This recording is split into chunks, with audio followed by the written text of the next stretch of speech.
Hi viewers, welcome to our channel.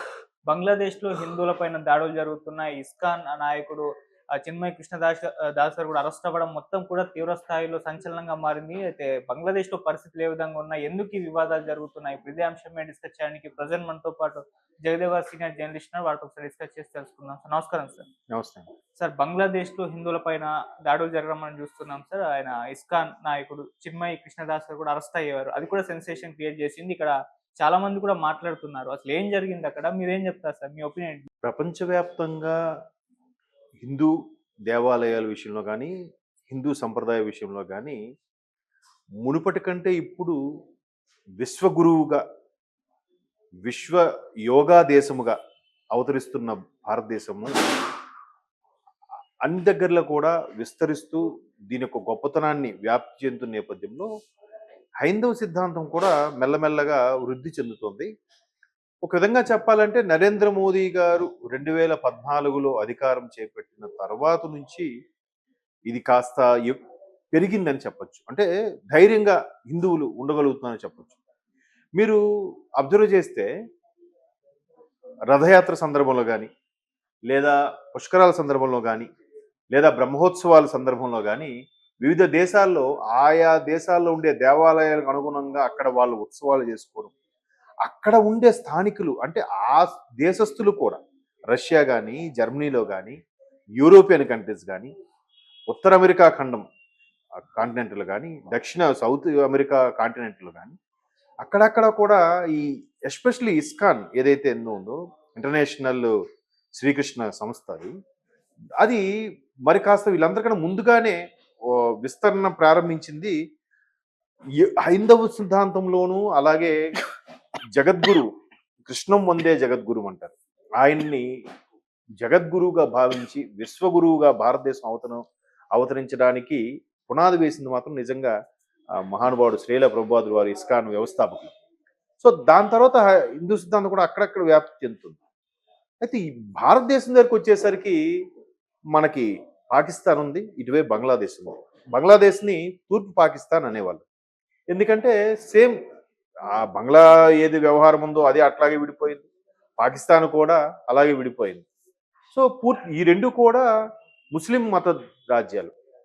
So మొన్న అక్కడ యువత ఎప్పుడైతే తిరగబడి ప్రెసిడెంట్నే కూడా ఆవిడ హసీనాని, షేక్ హసీనాని ఆవిడ కూడా మట్టు పెట్టడానికి ప్రయత్నం చేశారో ఆవిడ ప్రాణభయంతో భారతదేశానికి వచ్చి తలదాచుకుంది.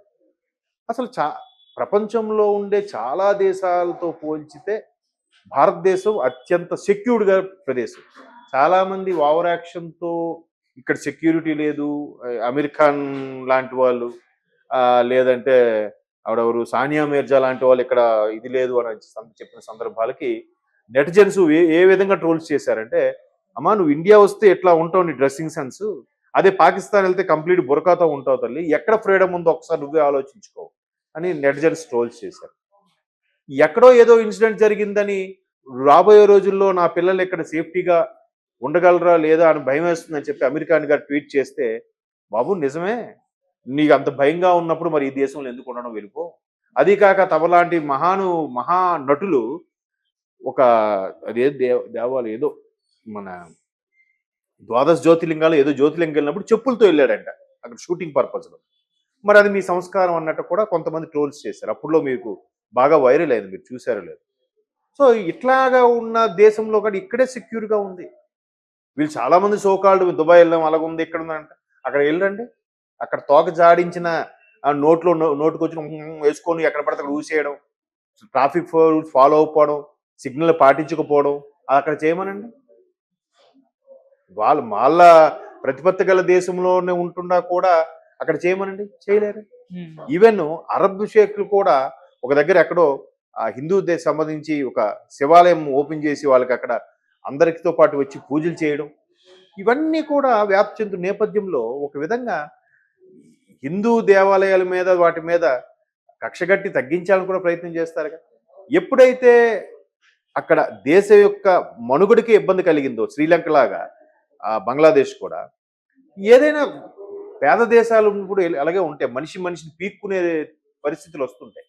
అలాంటి సందర్భంలో ఇంకా ప్రెసిడెంట్ మీద అటాక్ చేయడం, అందరూ ఎదురు తిరగడం, మిలిటరీని కూడా ఎదిరించడం అన్నీ జరిగిన తర్వాత మొత్తానికి ఈ యువత నిరుద్యోగులు ఎవరైతే ఉన్నారో వీళ్ళందరూ కాంప్రమైజ్ మిలిటరీతో ఎందుకు గొడవ మనలో మనకని చెప్పి కాంప్రమైజ్ చేసి ఒక చీఫ్ అడ్వైజర్గా మహమ్మద్ యూనస్ అని ఒక పెద్ద ఆయన నియమించారు. ప్రస్తుతానికి ఒక మిలిటరీ దీంట్లో ఉన్నా కూడా ఒక స్వయం ప్రతిపత్తిలా ప్రస్తుతం నడుస్తుంది. ఇంకా పూర్తి స్థాయిలో కుదురుకోలేదు. ఇదే అదనంగా చూసుకొని చాలా మంది ఇదే మన ఓన్లీ కేవలం ముస్లిం దేశం కాబట్టి వీళ్ళే ఉండి మిగతా వాళ్ళ మీద దాడులు చేద్దామని స్టార్ట్ చేశారు. చాలా దేవాలయాలు ఇప్పుడు చిట్టగాంగు అని ఉంటుంది. చిట్టగాంగులో ఒక ఫేమస్ దేవాలయం ఉంటుంది. ఆ దేవాలయం దాడులు అంతెందుకండి, మన దగ్గరే జరుగుతున్నాయిగా ముత్యాలమ్మ గుడి, హనుమాన్ టెంపుల్, ఇంకో దగ్గర కూడా ఎవరు ఎవరు మాట్లాడుతున్నారు? లౌకిక రాజ్యం అని అంటారు. ఇక్కడ ఎవడు మాట్లాడి ఇంక అక్కడ బెటరు. అక్కడ ఇలా అన్ని జరుగుతుంటే ఆయన ఎవరు, చిన్మయ కృష్ణదాస్ ఆయన పేరు, ఆయన ఇస్కాన్ సంబంధించిన ఆయన ఇట్లా చేయడం కరెక్ట్ కాదు అని ఆయన ఖండిస్తే ఆయన్ని అరెస్ట్ చేసే ప్రయత్నం చేశారు. హిందువులు కూడా ఓచుకోత కోస్తున్నారు. ఒకప్పుడు ఇండియా పాకిస్తాన్ విడిపోయినప్పుడు కూడా ఒకటే గవర్నమెంట్ అనౌన్స్ చేశారు. ఏంటని, ఇక్కడ ఉండాలని ఉండొచ్చు, వెళ్ళిపోయాను వెళ్ళిపోవచ్చు అంటే చాలా మంది వెళ్ళిపోయారు. కొంతమంది లేదు, మేము ఈ గడ్డ మీద పుట్టాం, మాది ఇదే దేశం అనుకుని ఉన్నారు. ఈ రోజుకి అంత మంచి సానుభూతి మంచి వాళ్ళు చాలా మంది ఉన్నారు మన దగ్గర. సో అక్కడికి వెళ్ళిపోయిన వాళ్ళు ఏం చేశారు, అక్కడ నివసిస్తున్న వాళ్ళని ఓచకోత కోసారు. వెళ్తారా అని అప్పట్లోనే సుమారుగా 2 కోట్ల మందిని చంపేశారు. 2 crores దేశ విభజన సమయంలో. అంటే మనకి లెక్కకు వచ్చింది, ఇది లెక్కకు రాని విన్నాం.